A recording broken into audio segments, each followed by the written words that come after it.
ఉండగా సాతాను జయించుటకు విశ్వాసము నీచితివి. సాతాను జయించుటకు విశ్వాసము నీచితివి. స్తోత్రం చెల్లింతుము. చప్పలు కొడతాం అందరము. యేసునాథుని మేలులు తలచి, యేసునాథుని తలచి స్తోత్రం చెల్లింతుము. స్తోత్రం చెల్లింతును. సిలువను మోసుకొని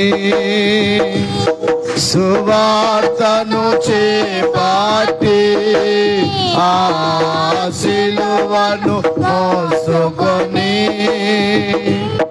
సువార్తను చేపట్టి, యేసుని వెంబడింప ఎంత భాగ్యము నీచితివి. యేసుని వెంబడింప ఎంత భాగ్యము నీచితివి. స్తోత్రం చెల్లింతుము. స్తోత్రం చెల్లింతుము. యేసునాథుని మేలులు మరచి, యేసునాథుని మేలులు మరచి స్తోత్రం చెల్లింతుము.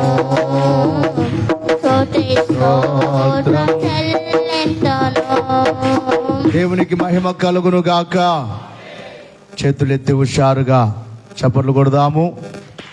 దేవుని యొక్క మహాకృపను బట్టి గత సంవత్సరము సభలను దేవుడు జరిగించారు. ప్రతి సంవత్సరము మే నెలలోనే మనం సభలు పెడుతున్నాము. కానీ ఈ సంవత్సరం ఆ ఎలక్షన్స్ను బట్టి పోయిన నెలలో జరగవలసిన సభలు ఈ నెలలో ఏర్పాటు చేయడం జరిగినది. 17, 18, 19 తేదీలు అనగా రేపటి దినము నుండి సోమవారము, మంగళవారము, బుధవారము 3 దినాలు ఈ సభలు జరుగుతూ ఉన్నాయి. ఈ సభలకు పెట్టబడిన పేరు, అది ప్రభు బయలుపరిచిన పేరు, క్రీస్తు ఆగమన ఉజ్జీవము. ఆగమనము అనగా రాకడ. దయచేసి వినాలి. ఆగమనము అంటే అర్థము రాకడ, క్రీస్తు యొక్క రాకడ. ఈ రోజున మనము లోకమును చూస్తూ ఉంటే క్రీస్తు రాకడ గడియ ఇప్పుడే అన్నట్లుగా ఉన్నది. క్రీస్తు త్వరలో రాబోచున్నారు అనడానికి లోకములో జరుగుచున్న గురుతులు, లోకములో జరుగుచున్న భయంకరమైన విపత్తులు, అకాల మరణములు మనం చూచాం. ఈ వారంలో కువైట్ దేశములో ఎంతోమంది మంచి మంచి జ్ఞానము కలిగిన వారు, ఉద్యోగస్తులు, కోట్ల ఆస్తులు కలిగిన వారు, మన భారతదేశానికి చెందిన వారు కూడా దాదాపుగా న్యూస్లో చెప్పినది 43 మంది చనిపోయారని, ఇంకా మృతుల సంఖ్య పెరగవచ్చును అన్నారు. దేవునికి మహిమ కలుగును గాక. కనుక క్రీస్తు రాకడ దగ్గరగా ఉన్నది అని బైబిల్ మనకు సాక్ష్యం చెబుతుంది. ఒకసారి కన్నడ బైబిల్లో యోహాను వ్రాసిన మొదటి పత్రిక 2వ అధ్యాయము 28వ వచనం కన్నడ బైబిల్లో చదవండి. యోహాను వ్రాసిన మొదటి పత్రిక 2వ అధ్యాయము 28వ వచనం.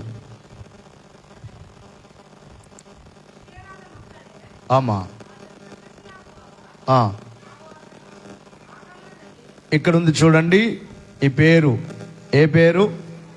ఆగమనదల్లి అనే మాట తెలుగు బైబిల్లో ఆయన రాకడ యందు అని రాయబడింది. ఆగమనం అంటే అర్థం ఏమిటి? రాకడ, ప్రభు యొక్క రాకడ. దైవజనుడు ద్వితీయ ఆగమనం అనే పుస్తకం రాశారు. ద్వితీయ ఆగమనము అనగా క్రీస్తు రాకడ. ఆగమనం అనే మాట చాలా గొప్పది, అందులో చాలా ఆత్మీయ అర్థం ఉన్నది కనుక ఈ సభలకు పెట్టబడిన పేరు క్రీస్తు ఆగమన ఉజ్జీవ సభలు, రాకడ ఉజ్జీవ సభలు. ఆతన ఆగమనದಲ್ಲಿ చదువమ్మా. ఆతన ముందే నిల్లలు నాచిక పడదే ధైర్య దిందురువంతే మీరు ఆయన యందు నిలిచియుండుడి.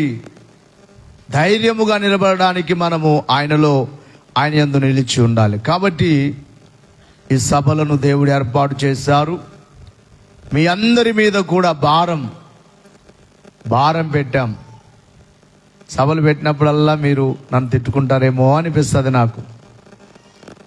మాకు భారం పెడుతున్నాడు ఈయనకి ఏం వేరే పనులు లేవా అని మీరు అనుకుంటారేమో అని నా మనసులో నేను అనుకుంటాను. బహుశా ఎవరైనా అలాగ అనుకుంటే దేవుడు వారిని దీవించును గాక. అలాంటి వారిని దేవుడే దీవించాలి. ఇంకా ఈ ప్రయాస ఎవరికి తెలుస్తుంది? దేవునికి తెలుసు. ఆ భారము దేవుని సేవకునికి. ఈ వారంలో ఈ పత్రికలు తీసుకొని కొన్ని చోట్ల దైవ సేవకులకి తెలిసిన వారికి ఇవ్వడానికి వెళ్ళాను. వెళితే వీళ్ళని గమనించాలి, మంగళవారం దినం అనుకుంటాను, మంగళవారము సోమవారం, మంగళవారం దినమందు వెళ్ళి తిరిగి వస్తూ ఉండగా బళ్ళారులో వర్షం స్టార్ట్ అయింది. మరలా సాయంకాలం ప్రార్థన ఉంది. అక్కడే ఆగిపోదామా? గంగరాజు ఫోన్ చేసి, అయ్యా బైక్ అక్కడ పెట్టి బస్కు వచ్చేయ్యా అన్నాడు. ఆ కుమారుడు వర్షంలో తడిసిపోతామని, ఒకవేళ లేట్ అయిపోతే పిల్లల్ని స్కూల్ నుంచి తీసుకొని రావాలి. అక్కడ స్టార్ట్ అయింది, కురుగోడు వరకు వర్షమే. వర్షములోనే కళ్ళు కనిపించట్లేదు. ఆ వర్షం వస్తుంటే బైక్ తోలడానికి కావట్లేదు. ఇంకొక వైపు ఆ వర్షపు నీళ్ళన్నీ చెవులో పడి ఈ తలంతా నొప్పి వచ్చేస్తుంది. ఒకవైపు ఒక చెయ్యి ఇలా పెట్టుకొని చెవికి ఒక చేత్తోనే నడుపుకుంటూ రావడం జరిగింది. ఎందుకు ఈ ప్రయాస? దుఃఖం వచ్చేస్తుంది ఒక్కోసారి నాకు. ఏది ఏమైనా మనందరము ఎవరి రాకడకు సిద్ధపడాలి? దేవుని రాకడకు. ఏదో రీతిగా దేవుని సువార్త ప్రకటింపబడాలి. మన భారతదేశమునకు సువార్తను తీసుకుని వచ్చారు. 1517వ సంవత్సరంలో బైబిల్ బయటకు వచ్చిన తర్వాత, ఈ బైబిల్ దాచబడిన బైబిల్ మార్టిన్ లూథర్ ద్వారా బయటికి వచ్చిన తర్వాత ఎందరో మిషనరీలు ఆ దినములలో బైబిల్ బయటకు వచ్చిన తర్వాత మొట్టమొదటిగా సువార్త ప్రకటించిన వారిలో జాన్ వెస్లీ, చార్లెస్ వెస్లీ అని ఆ సహోదరులు ప్రపంచ దేశమంతా దేవుని సువార్త ప్రకటించారు. ఎక్కడికి వెళ్ళినా దేవుని గూర్చిన వార్త, వారి యొక్క సువార్త, దేవుని సువార్త ప్రపంచమంతా వారి నోట వినిపించారు. ఆ దినాల్లో అంత గొప్పగా వారు దేవుని సేవ చేశారు. వారికి ఉన్న ఆస్తులను విడిచిపెట్టి, వారికి ఉన్న ఉద్యోగములను విడిచిపెట్టి, వారి దేశములను విడిచిపెట్టి, ఒకవేళ వారు వేరే దేశానికి, తెలియని ప్రాంతానికి వెళితే అక్కడ ప్రమాదమని తెలిసినా కూడా అవేవి లెక్క చేయకుండా క్రీస్తు కొరకు వారు ఎంతో ప్రయాసపడ్డారు. మరికొంతమంది దైవజనులు అరణ్యములోనికి, అడవి మనుషుల మధ్యలోనికి వెళ్ళి సువార్త ప్రకటించి, అడవి మృగముల ద్వారా దాడి చేయబడి, విష సర్పముల ద్వారా దాడి చేయబడి, వైద్యము కూడా చేయించకుండా ఒక దైవ సేవకునికి చెయ్యంతా కూడా కుళ్ళిపోయిందట. అలాగే దేవుని యొక్క సేవ భారము. నిన్న దినము నా బళ్ళారికి వెళ్ళి వచ్చేలోపు 3 అయింది. మరలా వెళ్ళాను నేను. మరలా సాయంకాలం ప్రార్థన.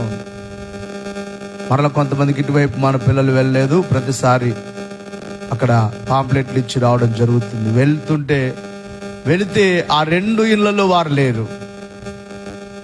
తిరిగి నిరుత్సాహంతో వస్తున్నాను. ఎందుకు వచ్చానా అని వస్తుంటే చూడండి దేవుని కార్యం ఎలాగుంటుందో. నేను బైక్లో వెళ్తుంటే నాకు తెలియదు ఆ బాబు ఎవరో తెలియదు. నన్ను చిన్నప్పుడు ఆ బాబు చిన్నగా ఉన్నప్పుడు చూశాడట. ఇప్పుడు పెళ్ళయింది, తనకి వివాహమై పిల్లలు కూడా పుట్టారు. ఆ కుమారుడు అయ్యగారు అంటున్నాడు వెనక నుంచి. బైక్ ముందుకు వెళ్ళిపోయిన తర్వాత వెనక్కి వచ్చాను. ఏం బాబు అంటే, నేను చూశానయ్యా మిమ్మల్ని.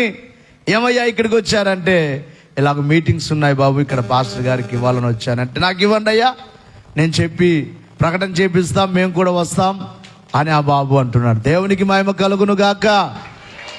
కనుక ప్రియులారా, దేవుని సువార్త, ఆ దినములలో రక్షణ సువార్త, అనేక మంది దైవజనులు మన భారతదేశానికి అనేక దేశములకు వెళ్ళి దేవుని సువార్తను ప్రకటించారు. దేవుని సువార్త కొరకై వారి ప్రాణములను వారు లెక్క చేయలేదు, వారి ఆరోగ్యాన్ని వారు చూసుకోలేదు. అయితే ఈ రోజున మన మీద ఒకటి రక్షణ సువార్త చెప్పవలసిన బాధ్యత మన మీద ఉన్నది. బైబిల్ మిషన్ వారికి రాకడ సువార్త కూడా ప్రకటించవలసిన బాధ్యత ఉన్నది. రక్షణ సువార్త ఎవరైనా ప్రకటిస్తారు కానీ రాకడను గూర్చిన వార్త లోకములో కొద్దో గొప్ప చెబుతున్నారు.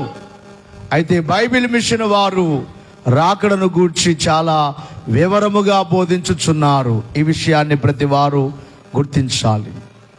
బైబిల్లో ఉన్నదే క్రీస్తు రాకడ గుర్తులను గూర్చి చెబుతూ ప్రభు రాబోవచ్చున్నారు అని ప్రపంచానికి చాటి చెప్పుచున్నారు. అందుకే ఏమని మనం ఇందాక పాడుకున్నాం, భూలోకమంతటికి సువార్త పోవుటకు. చెప్పండి, ప్రధానం ఏమిటట? ఒకసారి పాడదాం అందరం కలిసి. భూలోకమంతటికి సువార్త పోవుటకి ప్రధానము. భూలోకమంతటికి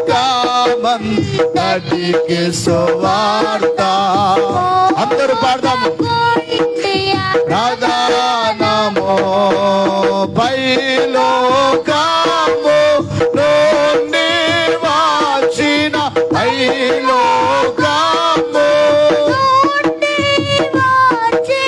బైబిల్ మిషనును ఎత్తి చూపుము. బైబిల్ మిషనును ఎత్తి చూపుము. మనో విచారము కూడదు నీకు, మహిమ తలంపులే కావలెను. దేవునికి మహిమ కలుగును గాక. భూలోకమంతటికి సువార్త పోవటానికి ప్రధాన కేంద్రము ఇండియానే. ఈ ఇండియాలో నుండి ఒక మిషన్ వచ్చింది, అది బైబిల్ మిషన్. ఈ మిషన్ ద్వారా ప్రపంచమంతటికి ఏ సువార్త వినబడుతుంది చెప్పండి? రాకడ సువార్త. కనుక ఈ రాకడ సభలు, సువార్త యొక్క భారము ఇక్కడ కూర్చున్న ప్రతి ఒక్కరి మీద ఉన్నది. బహుశా మీకు మీ ఇంటి మీద భారం ఉందేమో, ఉండాలి. నీ భార్య మీద భర్తగా భారం ఉన్నదేమో, ఉండాలి. బాధ్యత ఉండాలి, భారం ఉండాలి. నీ పిల్లల మీద నీకు బాధ్యత భారం ఉన్నదేమో, తప్పకుండా ఉండాలి. అంతకంటే ముఖ్యముగా దేవుని గూర్చిన బాధ్యత భారము, దేవుని సువార్తను గూర్చిన భారము ప్రతి వారికి ఉండాలి. నీ వంతు నీవు ఏం చేయగలుగుతున్నావు? నేను చాలాసార్లు చెప్పాను, నాకు పరిచయం ఉన్న వారిలో, నాకు తెలిసిన వారిలో ఒక తల్లి, ఆమె పేరు సుందరమ్మ, ఇప్పటికి కూడా ఉంది. ఈ మధ్య కాలంలో ఒకసారి ఫోన్ చేసింది, నాకు గుర్తులో ఉంటుంది ఆ తల్లి. ఏమైనా బాగున్నావా అని ఫోన్ చేసింది. సన్నిధి శ్రీగా ఆ తల్లి వచ్చేది. నేను అప్పుడు ప్రార్థనలు కార్యక్రమాలు జరిగిస్తున్నప్పుడు ఆమె వచ్చేది. ఆమెకు ఒక్క ముక్క చదువు కూడా రాదు. ఆమె 40 మందిని దేవుని దగ్గరికి నడిపించింది. ఎంతమందిని? శాలకు నడిపించింది 40 మందిని. ఈ రోజున చాలా అంత అభివృద్ధి అయిందంటే వచ్చిన వారు మరొకరిని తీసుకొని రావడం. దేవుని సన్నిధికి నీ వంతు నీవు ఎవరినో ఒకరిని తీసుకొని రావాలి. డాక్టర్ పాల్ యాంగిచో అనబడే దైవజనుడు, ఆయన యొక్క సేవ ఏమిటంటే వారి యొక్క విశ్వాసులకు ఒక మాట చెబుతాడట. సంవత్సరానికి ఒక్కసారి మాట్లాడతాడట వారితో. మరలా సంవత్సరం వరకు నేను మీతో మాట్లాడను అంటాడట. ఎప్పుడు మాట్లాడతాడు? అది కూడా ఆ సంవత్సరం తర్వాత ఆ విశ్వాసి ఒక్కరినైనా దేవుని దగ్గరికి తీసుకొని రావాలట. అందుకే డాక్టర్ పాల్ యాంగిచో అయ్య గారి యొక్క సంఘము కొన్ని లక్షల మందిగా ఈ రోజున మార్చబడింది. ఆయన భయంకరమైన రోగము ద్వారా స్వస్థత పొంది దేవుని యొద్దకు వచ్చిన వాడు, దేవుని సేవకుడుగా మార్చబడ్డాడు. ప్రతి ఒక్క విశ్వాసికి ఆయన చెప్పేది ఏమిటంటే, నీవు ఒక్కరినైనా దేవుని దగ్గరికి తీసుకొని రావాలి సంవత్సరానికి, అప్పుడే నీతో మాట్లాడతాను, లేకపోతే మాట్లాడను అంటాడట. అందుకే ఆయన సంఘం ఈ సంవత్సరం 100 మంది ఉన్నవారు, వచ్చే సంవత్సరానికి 200. ఆ బాధ్యత సంఘమున్నదే, కాపరిది బాధ్యత ఉన్నది. కాపరి చేయవలసిన పని తాను చేస్తూ ఉన్నాడు. సువార్త చెబుతూ ఉన్నాడు. వీధుల్లోనికి వెళ్ళి, గ్రామంలోనికి వెళ్ళి దేవుని సువార్త ప్రకటిస్తూ ఉన్నాం మేము. మీ బాధ్యత. మీరైతే డైరెక్ట్గా వారితో మాట్లాడవచ్చును. మీ ఇంటి పక్కన వారితో కావచ్చు, మీ బంధువులతో కావచ్చు, మీ స్నేహితులతో కావచ్చు. ఇలాంటి ఏవైనా ప్రత్యేకమైన కార్యక్రమాలు జరిగినప్పుడు తప్పకుండా మీ బంధువుల్ని పిలుచుకోవాలి. నేను అలాగున పిలువబడిన వాడని. క్రిస్మస్ పండుగ వచ్చిందంటే మా మేనత్తల ఊరికి వెళ్ళే వాళ్ళం. మేము దేవుని నమ్మలేదు అప్పటికి. క్రిస్మస్ పండుగ వచ్చిందంటే పిలిచేవారు, బట్టలు పట్టించేవారు. మా అందరికీ, 3 అన్నదమ్ములకి, మా అక్కకి, మా అమ్మకు, నాన్నకు, మా మేనత్తకు. మా మేనత్త మా దగ్గరే ఉండేది. ఆమెకి వివాహమై ఆమె భర్తను విడిచిపెట్టింది. ఆమెను మరలా వెళ్ళమంటే భర్త దగ్గరికి వెళ్ళనంది. అప్పుడు మేమంతా చిన్నపిల్లలమాట. ఆ మమ్మల్ని చూసుకుంటూ మా మీద ప్రేమతో, ఇక నాకు భర్త వద్దు, నా పిల్లల్ని చూసుకుంటూ ఉండిపోతానని మా దగ్గరే ఉండిపోయింది. మరణం వరకు మా దగ్గరే ఉంది ఆమె. దేవునికి మహిమ కలుగును గాక. మేమందరం అలాగ వారి యొక్క పండుగకు వెళ్ళే వాళ్ళం, క్రిస్మస్ పండుగకి. అలాగూ క్రిస్మస్ పండుగకు వెళ్ళిన నేను ఈ రోజున దేవుని సేవ చేస్తున్నాను అంటే, మా బంధువులు నన్ను పండుగకు పిలిచి మందిరానికి రమ్మంటే నేను రానుపో అనేవాడిని. నేను ఇంట్లో ఉంటా పోండి, ఊరికొచ్చి కూర్చోరా చిన్నోడా, నన్ను చిన్నోడా అనేవాళ్ళు. మా మేనత్తలు, చిన్నోడా ఊరికొచ్చి కూర్చోరా, నువ్వేం చేయొద్దురారా. అలా కూర్చున్న వ్యక్తిని దేవుడు ఆ మాటలు నన్ను మార్చివేసి ఈ రోజున దేవుని సేవకునిగా మార్చబడ్డాను అంటే. కాబట్టి నీవు ఇలాంటి కార్యక్రమాలు జరిగినప్పుడు తప్పకుండా మీకు తెలిసిన వారిని, మీ బంధువుల్ని 3 రోజులు వద్దులేండి, ఒక్కరోజైనా, లాస్ట్ రోజుకైనా. మా ఊర్లో సభలు జరుగుతున్నాయి, మా సంఘములో మిమ్మల్ని పిలుస్తారు కదా, వారి కార్యక్రమాలు జరిగినప్పుడు మిమ్మల్ని కూడా పిలుస్తారా, పిలవరా? మీరు రండి అని పిలుస్తారు. కాబట్టి మీరు కూడా తప్పకుండా పిలిచి వారికి ఏం వినిపించాలి చెప్పండి అయ్యా. అమ్మా, దేవుని గూర్చిన శుభవార్త. ఏ వార్త? శుభవార్త. మన మీద 3 వార్తల భారం ఉంది. ఆల్రెడీ మన దేశానికి రక్షణ సువార్త వచ్చింది. మన మీద ఉన్న భారాలు 2. అందుకే మనం పాడుకుంటాం ఒక కీర్తనలో ఏమని, సభను గోరించియున్న ప్రభుని గోరించియున్న శుభవార్త వినుచు చెప్పుచు సుఖింపగలను. శుభవార్త వినుచు చెప్పుచు సుఖింపగలను. షారోను మైదానముతో సమమైన మైదానము ఏ రాజ్య మందు లేదు. వచ్చి చూడగా. దేవునికి మహిమ కలుగును గాక. మనం ఎవరిని గురించి చెప్పాలట? సభను గురించి, అంటే మన బైబిల్ మిషన్ గురించి, గొప్పతనమును గురించి చెప్పాలి. ప్రభుని గురించి చెప్పాలి. ప్రభువును గూర్చి, సభను గూర్చి చెప్పాలి. ఈ బాధ్యత మన మీద ఉన్నది. కాబట్టి ఈ దినమున వాక్య అంశం ఏమిటంటే, దేవుని సువార్త మనందరము ప్రకటించాలి. మీరు, నేను, మనందరము కూడా సువార్త వెళ్ళిపోవాలి. ఎలాగైనా ఒకటి రక్షణ సువార్త, రెండవది రాకడ సువార్త, మూడవది బైబిల్ మిషన్ వార్త. ఇవి మన మీద ఉన్న భారాలు. కాబట్టి మొదటిగా చూసినట్లయితే యెషయా గ్రంథము 52వ అధ్యాయము 7వ వచనములో, సువార్త చెప్పు వారి పాదములు ఎంతో సుందరములు అని వ్రాయబడింది. సువార్త ప్రకటించుచు, సమాధానమును చాటించుచు, సువర్తమానము ప్రకటించుచు, రక్షణ సమాచారము ప్రచురించు వారి పాదములు నీ దేవుడు ఏలుచున్నాడు. సియోనుతో చెప్పుచున్న వారి పాదములు పర్వతముల మీద ఎంతో సుందరములు. దేవునికి మహిమ కలుగును గాక. దేవుని గూర్చి ఎవరైతే చెబుతారో, దేవుని మాటలు ఎవరైతే చెబుతాడో, దేవుడు ఏలుచున్నాడు, దేవుడే సృష్టికర్త, దేవుడే రక్షణకర్త, దేవుడే నీ కొరకు రక్తము కార్చారు, దేవుడే నీ కొరకు ప్రాణం పెట్టాడు, నీవు పరలోకానికి వెళ్ళాలంటే, నీవు దేవుని యొద్దకు రావాలని ఎవరైతే ప్రకటిస్తారో వారి పాదములు ఎలాంటివటమా? సుందరమైనవి. ఎలాంటివి? ఒక రోజున ఇక్కడ మన ఆదోని దగ్గర, పత్తికొండ దగ్గర ఒక ఊరికి వెళ్ళాం. మన లక్ష్మణ వారి బంధువులు అవుతారు వారు. మేము అక్కడ ఏదో కార్యక్రమానికి వెళ్ళి వచ్చేటప్పుడు అక్కడ ప్రార్థన చేయడానికి వెళ్తే అక్కడ ఒక ముసలామె, వయసు అయిపోయింది. ఆ తల్లి అంటుంది, మేము బయట నిలబడి వెళ్తామంటే ఆమె అంటుంది సేవకునితో, అయ్యా ఎంత దూరం వచ్చి మా ఇంట్లో అడుగు పెట్టకుండా పోతారా మీరు?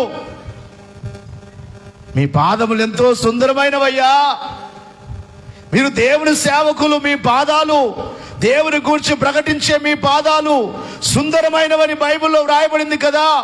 ఇంత దూరం వచ్చి మా ఇంట్లో అడుగు పెట్టకుండా వెళ్తారా? ఒక్కసారి మా ఇంట్లో అడుగు పెట్టి వెళ్ళండి అయ్యా అంటుంది ఆ పెద్ద ఆమె. నాకు చాలా సంతోషం వేస్తుంది. చప్పట్లు కొడదాం. అందుకే కొన్నిసార్లు మీ ఇంట్లోకి వచ్చినప్పుడు మీరు కొత్త బెడ్షీట్లు వేస్తారు.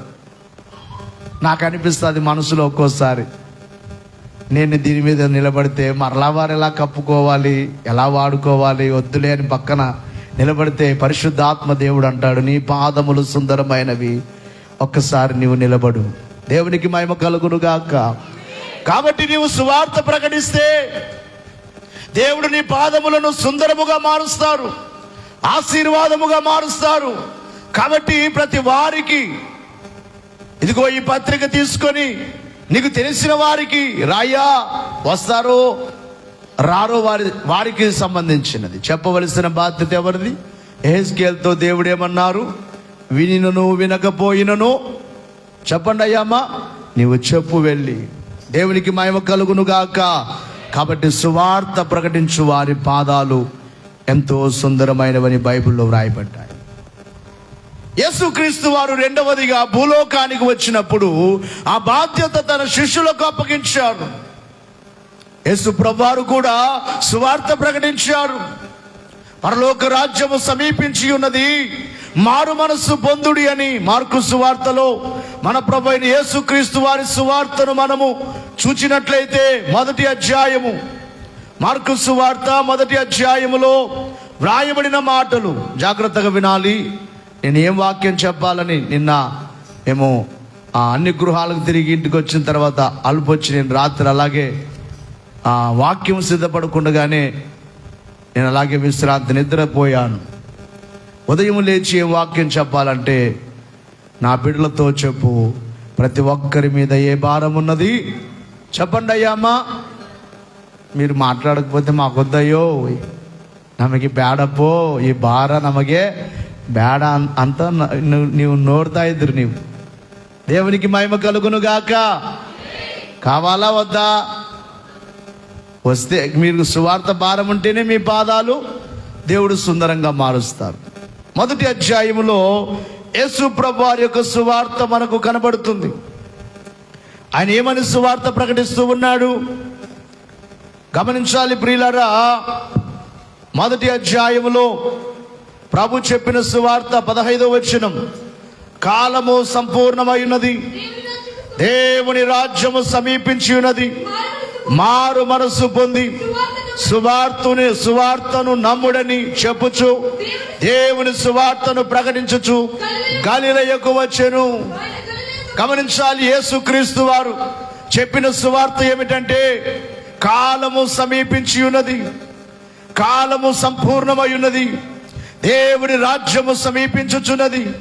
కాబట్టి మీరేమి చేయాలంటే మారు మనస్సు పొందండి, మీ మనస్సులను మార్చుకోండి, మీ జీవితాలను మార్చుకోండి అని యేసు ప్రభువు వారు సువార్త ప్రకటించారు. ఆ సువార్త బాధ్యత ఆయన శిష్యులకు అప్పగించారు.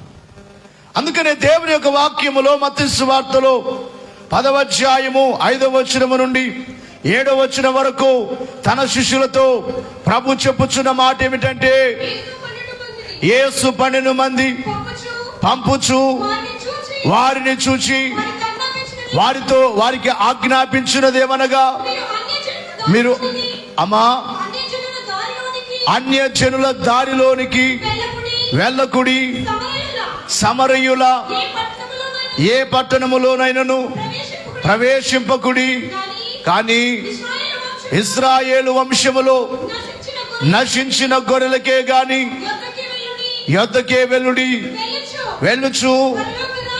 ఇక్కడ బాగా వినాలి, ప్రభు యొక్క రాజ్యము, పరలోక రాజ్యము సమీపించి ఉన్నది అని ప్రకటించుడి లేక సువార్త చెప్పుడి. దేవుని రాజ్యము సమీపముగా ఉన్నది. ఈ రోజున మేము చెప్పే బోధ ఏమిటంటే దేవుని రాజ్యము లేక దేవుని రాకడ సమీపముగా ఉన్నది, దగ్గరగా ఉన్నది. మీరు మారు మనస్సు పొందండి. ఒకవేళ రక్షణ పొందిన వారులారా, మీరు రాకడకు సిద్ధపడండి. దేవుని రాజ్యము సమీపముగా ఉన్నది. శిష్యులైన వారితో ప్రభు చెప్పిన మాట, యెరూషలేములో నశించిపోవచ్చున్న ఇశ్రాయేలీలలో నశించిపోవచ్చున్న గొర్రెల యొద్దకు వెళ్ళి మీరు సువార్త చెప్పండి అన్నారు. మూడవదిగా ప్రభు చెప్పిన మాట ఏమిటంటే, ఇశ్రాయేలీల యొద్దకే కాదు గాని ఆయన చనిపోయి తిరిగి లేచిన తర్వాత ఆయన భూమి మీద బ్రతికి ఉన్నప్పుడేమో నశించిపోయిన గొర్రెల యొద్దకు, ఇశ్రాయేలు యొద్దకు వెళ్ళండి, అన్యజనులకు వెళ్ళొద్దు, సమరయుల దగ్గరికి వెళ్ళొద్దు అని చెప్పారు. అయితే ఇప్పుడు ఎవరికి చెప్పమంటున్నాడు అంటే, దేవుని యొక్క వాక్యములో మార్కు సువార్త 16వ అధ్యాయం ప్రభు తిరిగి లేచిన తర్వాత సువార్త ఎవరికి చెప్పమన్నారు? 16వ అధ్యాయం 15వ వచనం మార్కు సువార్త. మరియు మీరు, ప్రభు చెబుతున్న మాట ఏమిటంటే, సర్వలోకమునకు వెళ్ళి సర్వ సృష్టికి సువార్తను ప్రకటించుడి. నమ్మి బాప్తిస్మం పొందినవాడు రక్షింపబడును, నమ్మని వానికి శిక్ష విధింపబడును. ప్రభు ఇప్పుడు చెప్పే మాట ఏమిటంటే, సర్వలోకానికి వెళ్ళండి. ఒక మాటలో చెప్పాలంటే ప్రపంచ దేశములన్నిటికీ కూడా ఆయన శిష్యులైన వారు సువార్త చేశారు. వాహనములు లేని కాలములోనే ఎంతో భయంకరమైన పరిస్థితులు, ఆ దినములలో రాజులైన వారు చంపేవారు, హింసించేవారు. అలాంటి దినములలో ఇప్పుడైతే దేవుని సేవకులకు అలాంటి పరిస్థితులు లేవు. ఎందుకనంటే చాలా వరకు దైవ సేవకులకు విశ్వాసులైన వారు వారికి సపోర్టుగా లేక సంఘాలు వృద్ధి పొంది ఉన్నాయి కనుక కొన్ని ప్రాంతాల్లో జరుగుతున్నాయి. కానీ చాలా వరకు అలాంటి హింస లేదు. మన ఇండియా దేశానికి వచ్చిన తోమా గారే భారతదేశంలో దేవుని సువార్త ప్రకటించాడు. దేవుని సువార్తను ప్రకటించి ఆయన చివరిగా దేవుని కొరకే దేవుని గూర్చి సువార్త ప్రకటిస్తూ ఉంటే కొంతమంది బల్లెములు తీసుకొని వచ్చి బల్లెములతో ఆయనను పొడిచారు. కాబట్టి దేవుని సువార్త కొరకు వారెంతో ప్రయాసపడ్డారు. సర్వలోకానికి వెళ్ళి సర్వ సృష్టికి సువార్తను ప్రకటించమన్నారు. అదే మాట మరొక చోట వ్రాయబడి ఉంటుంది, పరిశుద్ధాత్మ మీ మీదికి వచ్చును, మీరు శక్తి పొందుతారు, భూదిగంతముల వరకు నాకు సాక్షులై ఉండండి. భూదిగంతములు అంటే భూమి యొక్క చివరి వరకు, ప్రపంచమంతా దేవుని సువార్త ప్రకటింపబడాలి. అది యేసు ప్రభువారు చెప్పిన మాట. ఓ మాటలో చెప్పాలంటే నాకు అనిపిస్తుంది ఏమిటంటే, ఈ రోజున ప్రపంచమంతా సువార్త వినబడుతుంది అని. ఎందుకు? ఈ రోజున మనం చూస్తున్నాం, సెల్ ఫోన్ లేని వ్యక్తి ఎవరు లేరు. ప్రతి ఒక్కరి చేతిలో సెల్ ఫోన్లు ఉన్నాయి. ఇంకో మాట చెప్పాలంటే, ఈ బైబిల్ ఇప్పటికీ కొన్ని సంవత్సరాల కిందట పరిశోధకులు చెప్పిన మాట, పండితులు చెప్పిన మాట, 6500 భాషలుంటే 3000 భాషల్లోనికి అచ్చు వేయబడింది. చప్పట్లు కొడదాం. ఎన్ని వేల భాషలు? గట్టిగా చెప్పాలి. ఇంకా ఎక్కువ భాషల్లోనికి అచ్చు వేయడానికి ప్రయత్నం చేస్తున్నారు. 3000 భాషలు. ఈ 3000 భాషలట ప్రపంచంలో ఉన్న అందరూ మాట్లాడతారట. ఈ 3000 భాషలు, ఇంకా మిగిలిన కొన్ని భాషలు మనకి ఇక్కడ మన సహోదరులు కొంతమంది వస్తారు, వారు ఒక భాష మాట్లాడతారు. ఆ భాష మనకి అర్థం కాదు. దానికి వ్రాత కూడా ఉందో లేదో మరి తెలియదు. లేదు కదా, ఇంకా లేదు. భాష మాత్రం మాట్లాడతారు, కానీ వారు కన్నడ కూడా మాట్లాడతారు. ఇలాగునంటే వేరే భాష అంటే వ్రాత లేని భాషలు కూడా కొన్ని ఉన్నాయి. అయితే చెప్పే మాట ఏమిటంటే, అందరూ వ్రాయగలిగినది, అందరూ చదవగలిగినది 3000 భాషలట ప్రపంచమంతా. చెప్పండి, ఇప్పుడు ఈ 3000 భాషల్లోనికి బైబిల్ ఏం చేయబడింది? గట్టిగా చెప్పాలి. అచ్చు పుట్టినప్పుడే అది అచ్చు వేయించినావు, అచ్చు పుట్టినప్పుడే అది అచ్చు వేయించినావు, నచ్చినట్టి వారిలో అది గుచ్చి వేసినావు, నచ్చినట్టి వారిలో అది గుచ్చి వేసినావు, బయలుపరచినావు ఈ బైబిలు గ్రంథంలో, బయలుపరచినావు బయలుపరచినందున ప్రభువ వందనాము, ప్రభువ వందనాము, బయలుపరచినావు ఈ బైబిలు గ్రంథము, బయలుపరచినావు. దేవునికి మహిమ కలుగును గాక. ఈ మాటను బట్టి ప్రపంచమంతటికి ఏం వెళ్ళింది? గట్టిగా చెప్పాలి. యేసు ప్రభు వారు చెప్పారు కదా, మత్తయి సువార్త 24వ అధ్యాయము 14వ వచనములో ప్రభు చెప్పారు. మత్తయి సువార్త 24:14, ఈ రాజ్య సువార్త సకల జనములకు సాక్షార్థమై లోకమందంతటా ప్రకటింపబడును, అటు తర్వాత అంతము వచ్చును. బైబిల్ని బట్టి, జరుగుతున్న లోక పరిస్థితులను బట్టి ఈ రోజున సువార్త అన్ని ప్రాంతములకు వెళ్ళిపోయింది, రక్షణ సువార్త. అయితే రాకడ సువార్త వెళ్ళాలి. రాకడను గూర్చిన వార్త, ప్రభు త్వరగా వచ్చుచున్నారనే వార్త ప్రపంచమంతా వినబడాలి. ఆ రోజున యేసుక్రీస్తు వారు తన శిష్యులకు అప్పగించిన బాధ్యత, మీరు సువార్తను ప్రకటించండి, రాజ్య సువార్తను ప్రకటించండి. ఎక్కడ ప్రకటించమన్నారంటే, సర్వలోకమునకు వెళ్ళండి, సర్వ సృష్టికి సువార్తను ప్రకటించండి. ఇక 4వ మాట ఏమిటంటే, ఆది క్రైస్తవ సంఘము యేసు ప్రభువారు పరలోకానికి వెళ్ళిన తర్వాత ఆ ఆది క్రైస్తవ సంఘము సువార్త చెప్పకుండా వారిని ఎంతో బాధ పెట్టారు, హింస పెట్టారు, కొట్టారు, చెరసాల్లో వేశారు, అపోస్తల కార్యముల గ్రంథంలో 8వ అధ్యాయములో మనం చూసినట్లయితే 3వ వచనము నుండి ఒక్కసారి చదవండి. సౌలైతే ఇంటింట చొచ్చి పురుషులను స్త్రీలను, దేవుని గురించి చెప్పే స్త్రీలను కూడా ఈడ్చుకొని పోయి చెరసాలలో వేయించి సంఘమును ఏం చేయుచుండెను? పాడు చేయుచుండెను. చెదరిపోయిన వారు సువార్త వాక్యమును ప్రకటించుచు సంచారము చేసిరి. గమనించాలి, చదువు 5 వరకు. అప్పుడు ఫిలిప్పు సమరయ పట్టణమునకు వెళ్ళి క్రీస్తును గూర్చి వారికి ప్రకటించుచుండెను. దేవునికి మహిమ కలుగును గాక. ఒకవైపు కొడుతున్నా, ఒకవైపు హింసిస్తూ ఉన్నా, ఈడ్చుకొని వెళుతున్నా చెదిరిపోయిన విశ్వాసులు, చెదిరిపోయిన యవనస్తులు.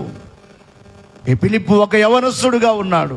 చెదిరిపోయిన దేవుని శిష్యులు, చెదిరిపోయిన క్రైస్తవులు, వారు ఊరికనే లేరు. వారు ఎక్కడున్నా ఎవరిని గురించి చెబుతున్నారు? అమ్మా చెప్పండి అయ్యా అమ్మా. కానీ మనం మన పనే, ఎక్కడున్నా మన పనే, ఎక్కడున్నా మనం మనదు. ఎవరు మనతో మాట్లాడినా వారికి ఏదో రీతిగా మనము ఎవరి మాటలు చెప్పాలయ్యా అమ్మా? గట్టిగా చెప్పాలి, దేవుని గూర్చిన మాటలు.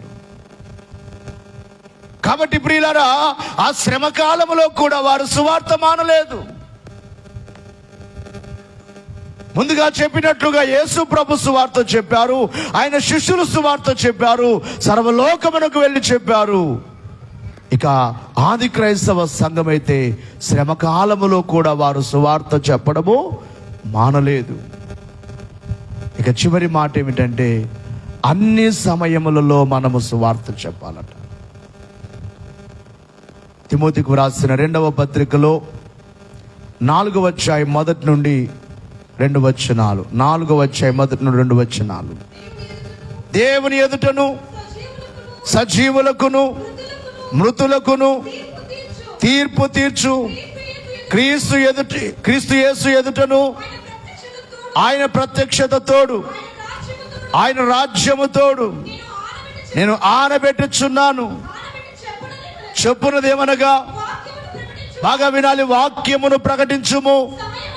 సమయమందును అసమయమందును ప్రయాసపడుము. సంపూర్ణమైన దీర్ఘశాంతముతో ఉపదేశించుచు ఖండించుము, గద్దించుము, బుద్ధి చెప్పుము. ఎందుకనగా జనులు హితబోధను సహించక దురద చెవులు గలవారై తమ స్వకీయ దురాశలను, అనుకూలమైన బోధలను తమ కొరకు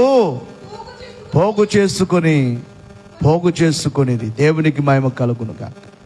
ప్రకటించాలి సమయమందు అసమయమందు దేవుని గూర్చి. ఎంతమంది ఇటు బాధ్యత కలిగి ఉన్నారు? కాబట్టి 3 దినాల సభలు మీరెవరు మానొద్దు. అలాగే మీతో పాటు మీకు తెలిసిన వారిని, మీ బంధువుల్ని, మీ స్నేహితుల్ని రండి దేవుని సన్నిధికి, దేవుని మాటలు విందురు రండి. కాబట్టి ప్రతి ఒక్కరిని తీసుకొని రావలసిన బాధ్యత మీ అందరి మీద ఉన్నది. ఈ కడవరి దినములలో మనం సువార్త ప్రకటించాలి. సమరయ్య స్త్రీ ఆమె మారిన తర్వాత ఆ పట్టణంలోనికి, సమరయ్య ప్రాంతంలోనికి వెళ్ళి ఆమె ఏం చేసింది? అమ్మ ఏం చేసిందయ్యా? సువార్త చెప్పింది. ఏమని చెప్పింది? జీవజలము తానన్నాడే, జీవము నేనన్నాడే, ఆ జలములు కావాలంటే పాపపు కుండను విడవాలంట, మనము విడవాలంట. జీవజలము తానన్నాడే, జీవమునే నన్నాడే. ఆ జలములు కావాలంటే పాపపు పుణ్యం విడవాలంటే మనము విడవాలంట. ఆ కుండను అచటే వదలి ఆయన సాక్షిగా నేనొచ్చానే. ఆ కుండను అచటే వదలి ఆయన సాక్షిగా నేనొచ్చానే. ఆయన సాక్షిగా నేనొచ్చానే. అతడే మెస్సయ్యా, ఆయనే యేసయ్యా. అతడే మెస్సయ్యా, ఆయనే యేసయ్యా. ప్రకటింతునయ్యా ప్రతి చోట నీ ప్రేమ వార్త యేసయ్యా. ప్రతి చోట నీదు సువార్త యేసయ్యా. ప్రతి చోట నీదు సువార్త. రారండే జనులారా, రారండే ప్రజలారా. నేను చేసినవన్నీ నాతో చెప్పిన వారిని చూశానంట. అతడే మెస్సయ్యా, ఆయనే యేసయ్యా. అతడే మెస్సయ్యా, ఆయనే యేసయ్యా. ప్రకటింతునయ్యా ప్రతి చోట నీదు సువార్త యేసయ్యా. ప్రతి చోట నీదు సువార్త యేసయ్యా. ప్రతి చోట నీదు సువార్త యేసయ్యా. ప్రతి చోట నీదు సువార్త యేసయ్యా. ప్రతి చోట నీదు సువార్త. దేవునికి మహిమ కలుగును గాక. ఆమేన్. దేవుని గూర్చిన సువార్త 10 మందికి చెబుదాం. తద్వారా దేవుని దీవెలు పొందుదాం. ఆయన రాకకు రాజ్యమునకు సిద్ధపడదాం. అట్టి భాగ్యము దేవుడు మనకెల్లరకు అనుగ్రహించును గాక. ఆమేన్. ఇది కోతకు సమయం, పనివారి కొంచెం తరుణం. ప్రార్థన చేయుదమా. ఇది కోతకు సమయం,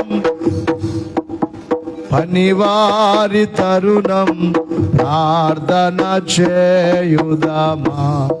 మా ఊరికి ఒక పెద్ద ఆయన వచ్చేవాడు, స్వార్థ చెబుతూ ఒక బ్యాగ్ వేసుకొని ముసలాయన నిలబడితే చక్కగా నిలబడేవాడు. నిలబడేవాడు కాదు, మైక్ పట్టుకుంటే ఇలాగా షేక్ అయిపోయేవాడు. బైబిల్ అప్పట్లో పోడియం ఇవేవి లేవు కదా పాపం, బైబిల్ ఇలాగే పట్టుకునేవాడు. చెయ్యిలాగా షేక్ అయిపోయేది కదలి. అంత వయసు అయిపోయినా కూడా దాదాపుగా ఒక 7-8 కిలోమీటర్లు నడిచి వచ్చేవాడు ఆయన. ఈ పాట పాడేవాడు. ఇది కోతకు సమయం, పనివారి తరుణం. ప్రార్థన చేయుదమా. ఇది కోతకు సమయం, పనివారి తరుణం. ప్రార్థన చేయుదమా. పైరును చూచెదమా, పంటను కోయుదమా. పైరును చూచెదమా, పంటను కోయుదమా. ఇది కోతకు సమయం, పనివారి తరుణం. ప్రార్థన చేయుదమా. ఇది కోతెంతో విస్తారమాయనే, కోతకు పనివారు కొదువాయనే. కోతెంతో విస్తారమాయనే, కోతకు పనివారు కొదువాయనే. ప్రభు యేసు నిధులన్నీ నిలువాయనే. ప్రభు యేసు నిధులన్నీ నిలువాయనే. కోతకు సమయం పనివారి తరుణం ప్రార్థన చేయుదమా. ఇది కోతకు సమయం పనివారి తరుణం ప్రార్థన చేయుదమా. సంగమా మౌనము దాల్చకుమా, కోసేటి పనిలోన పాలొందుమా. సంగమా మౌనము దాల్చకుమా, కోసేటి పనిలోన పాలొందుమా. యజమాని నిధులన్నీ నీవే కదా, యజమాని నిధులన్నీ నీవే కదా. కోతకు సమయం పనివారి తరుణం ప్రార్థన చేయుదమా. ఇది కోతకు సమయం పనివారి తరుణం ప్రార్థన చేయుదమా. శ్రమలేని ఫలితంబు నీకియగా, వదలంచు వెనుదీసి ఇడిపోదువా. శ్రమలేని ఫలితంబు నీకియగా, వదలంచు వెనుదీసి ఇడిపోదువా. జీవార్థ బలములను భుజింపవా, జీవార్థ బలములను భుజింపవా. నిత్య జీవార్థ బలములను భుజింపవా, నిత్య జీవార్థ బలములను భుజింపవా. కోతకు సమయం పనివారు తరుణం ప్రార్థన చేయుదమా. ఇది కోతకు సమయం పనివారు తరుణం ప్రార్థన చేయుదమా. పైరును చూసెదమా, పంటను కోయుదమా. పైరును చూచెదమా, పంటను కోయుదమా. ఇది కోతకు సమయం పనివారి తరుణం ప్రార్థన చేయుదమా. చెప్పండి, ఈ పాట అర్థమైందా మీకు అయ్యామా? సంగమా మౌనము దాల్చకుమా. మాకెందుకు వచ్చిందిలే, ఆయన చూసుకుంటారులే, లేకపోతే వాళ్ళు చూసుకుంటారులే, వాళ్ళ ముందుంటారు వాళ్ళు చూసుకుంటారులే. సంగమా మౌనము దాల్చకుమా, కోసేటి పనిలోన పాలుందుమా. సంగమా మౌనము దాల్చకుమా, కోసేటి పనిలోన పాలుందుమా. యజమాని నిధులన్నీ నీవే కదా, మన యజమాని నిధులన్నీ నీవే కదా. ఎవరివి? ఇప్పుడు నువ్వు మౌనంగా ఉంటే ఎవరి నిధి రాదు నీకు? మాట్లాడట్లేదు మీరు. దేవుని నిధి నీకు రావాలంటే నీవు సంఘములో పని చేయాలి. సాయంకాలం వచ్చేలోపు ఇదంతా చుట్టూ క్లీన్ అయిపోవాలి. ఎంతమంది చేస్తారో చూద్దాం. వెనకల బాత్రూమ్స్ కూడా మీరు ఒకవేళ ఇబ్బంది పడతారంటే ఫస్ట్ గుత్తిశాల లాంటి బాత్రూమ్స్ క్లీన్ చేశాను నేను. ఇప్పుడు బండలు ఉన్నాయి చూడండి వెనకల, అలాంటి ఆ బాత్రూమ్స్ క్లీన్ చేసే డ్యూటీ నాది. ఫస్ట్కి అలాంటి బండలు బాతుండే వాళ్ళనమాట. స్త్రీలైన వారికి అక్కడే వారు స్నానం చేసేవారు.